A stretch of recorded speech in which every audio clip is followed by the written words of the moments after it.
All right, so page 4 starts getting into the meat of the work where you're actually trying to solve things, okay? And so we're going to be taking advantage of some special relationships that you look for. This is like some of these problems can be done an easy way. It's kind of like, you remember when you were solving quadratics, you would think about it like this. If you had a quadratic like this, you would ask yourself, does it factor? Okay. And if you were able to get it factored like we could on this one, then that's how you approached it. But if it didn't factor, okay, then you had a different tool you could use. You would go to the quadratic formula. It's kind of like that on exponential and logarithmic functions. These problems here, 1 through 6, there's something here that's a little easier than some problems. And so if you notice it, it's worth taking advantage of. And that's kind of the point of this. You can do these without noticing this, but if you do, it's going to make them a lot easier. All right, so what this does is this depends on the fact that exponential and logarithmic functions are what we call one-to-one. They're not like quadratics. Quadratics are not one-to-one. You know, here's a y value that has 2 different x's. Okay, exponential functions aren't like that. Your exponential functions, if they're equal to one another, you know the exponents have to be the same. Let me say it again. If you have 2 exponential functions with the same base, you know that the bases are the same. You know the exponents have to be. Okay. And then also with log functions, they're also one-to-one. So if you have a log function and you have 2 of them that have the same base sitting there, there's no way for this to be a true statement without x equaling y. Okay. So it gives you kind of an easy way to do this, but you have to be careful how you think about it. Like, you have to kind of understand a little bit more about what's going on. So what those 2 statements really allow you to do is, if you have a problem like this where it's possible to get the same base on both sides, so here's 2 to a power, and I can make 64 into 2 to the 6th power. If it's possible to get the same base, it's worth looking for that. Can't always do it, but here you could, because then you know if 2 to some power equals 2 to some power, you know that x has to be 6, okay? The reason that really works isn't because I divided by 2. It's really because what was going on behind the scenes is I did log base 2 of this side. Let me write it in a separate spot. Why that really worked is I did log base 2 of 2 to the x, and then log base 2 of 2 to the 6th. And the log base 2 and this base 2, they're inverses. And that's why they cancel each other out in a way. And you just get x equals log base 2, equals 6. Okay, equals 6 over here, because log base 2 undoes exponential base 2. Okay, so a lot of times we don't write this, but then it looks like magic when we do it, and it sometimes makes people think they cross out the 2, but you don't. Same thing over here. These 2 have the same base. They're both log base 10. Okay, so because of that, then you can use that idea that since log functions are one-to-one, if I have log base 10 of this equaling log base 10 of that, then I know that those insides had to be the same. Okay. And then I would finish it by adding 3 to both sides, and that should be my answer right there. All right. Now, what got rid of the log? I don't want to see this. I don't want those logs to be crossed out. Also, in general, in this whole unit, try to please use my videos and like how we're talking about it, how we're explaining it. I don't want these really weird solutions that you don't really understand, but you're just copying from some video or some source like Photomath. They do things in a weird way, and it's very obvious when you're using something like that. So you're allowed to use your notes and videos and things like that I posted, but I don't want these odd sources being used. All right, now here's what really happened here. Is we started with this log of x minus 3 equaling the log of 5. And it's really the fact that log and exponential are inverses. We take advantage of that. So if this is base 10, what I can do is I can do 10 raised to this side has to equal 10 raised to that side. So the 10s, log base 10, they match. That means you're just going to have x minus 3. Here they match. That means you're just going to have 5. So that's kind of the why behind how we got to there. Okay, so I'll stop showing the why maybe, but it's really there. It's what's going on behind the scenes. All right, so 3 can be done this way because 125 is really 5 to the third, and 1 over 5 to the third, that's 1 over 5 to the third. That's not 5 to the 1/3 power. 1 over 5 to the third really means the same as 5 to the negative 3. And so that means x would have to equal negative 3. Okay, here I can see that it's possible to get the same base.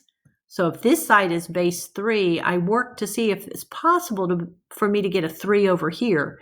And I notice 9 really is 3 to the 2nd power. So it would be possible. Okay, so I can replace 9 with 3 squared. Now it's been a while. This is something you learn in Math 100. If you raise a power to a power, these get multiplied. So you have a power being raised to a power. You can multiply 2 times that, and let's go ahead and distribute it. But you see then, we have the same base. So I could do log base 3 of both sides, and I'm going to be left with x plus 1 equaling 2x minus 6. Okay. Then you would go on from there, and I'll just say that eventually you'll get x equals 7, and you can check that. All right. With number 5, I see a 16 and I see an 8. 16 is not 8 to the 2nd power, right? 8 to the 2nd would be 64. But I can get both 8 and 16 written in terms of 2s. So like 16 is 2 to the 4th, and 8 is 2 to the 3rd. So if I notice that, I can keep working a little bit. And you see 1 over 2 to the 3rd really is 2 to the negative 3. Okay, and so you've got this going on at this point. And so then I could go ahead and distribute, and I'd get 2 to the negative 6x plus 9 equals 4x plus 4. Well, the bases are the same. So because these are one-to-one functions, I know that negative 6x plus 9 has to equal 4x plus 4. I also know it because I could do log base 2 of this side and log base 2 of this, and it would undo the 2. Don't cross them out, though. That's wrong thinking. Okay, and then you just finish it up. And when you finish this one up, you're going to subtract 4x, subtract 9, and when you divide by the negative 10, you're going to wind up with a positive 1/2 once you get it all simplified. Okay. All right, and then here we're dealing with 2 logs that have the same base. So we can say that the inside x squared minus 14 has to equal 5x plus 10. All right, then we're going to wind up rearranging, since it's a quadratic, and getting the x over there, maybe bringing the 10 over. And this is now not logs anymore. Now I'm just going back to how do you solve a quadratic. And so I'm going to try factoring. Okay, and it works. Then I set those factors to 0, and I wind up with 2 solutions, x equaling 8 or x equaling negative 3. All right, now one issue with log functions, so that would be true for this one and for this one, okay, for those two, is that, let me move that up a little bit, is that they have to be checked. See, log functions, functions with denominators, functions with radicals that are square roots, all have to be checked because they all have domain issues. All right, but if we put an 8 in there, the log of 5 does equal the log of 5. So I know that one worked, okay? But watch what happens here. If I plug an 8 in on the left side, I'd have log of 3 equals 64 minus 14, which would be the log of base 3 of 50, okay? Now, if I plug it into the right-hand side, over there I get, I'm still just working on this, the 8. I'm not working on the negative 3 yet. I get log base 3. Okay, I get log base 3 of, when I plug in an 8, I get 40 plus 10, I get 50. So it does check. Okay, so that one does check. So this one's good. Okay, let me do the check on the 3 right here. If I put in a negative 3, then I'm going to get a positive 9 minus 14. And right there, I don't have to go any further. I'm trying to check, but right there, I don't have to go any further because 9 minus 14 is a negative 5.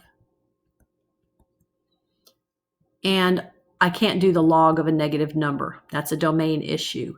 Okay, so this you can't do this. So that means this guy has to be ruled out. So your only answer on that one would be 8. Okay. All right, now this is getting kind of long, I know, but I want to look at one more because we solved 2 to the x equal 50. We solved that using rewriting it in log form, but really the typical way you do it is this. Okay, so if you have 2 to the x equal 50, let me make that a little smaller.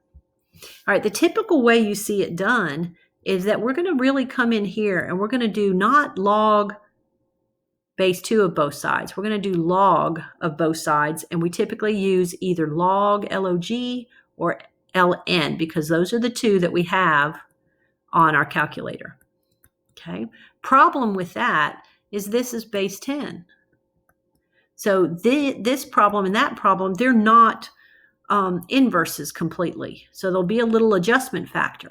But on the next page, we're going to learn about a tool, a theorem that allows you to bring the x down in front of that so it's on the same line as this. Okay.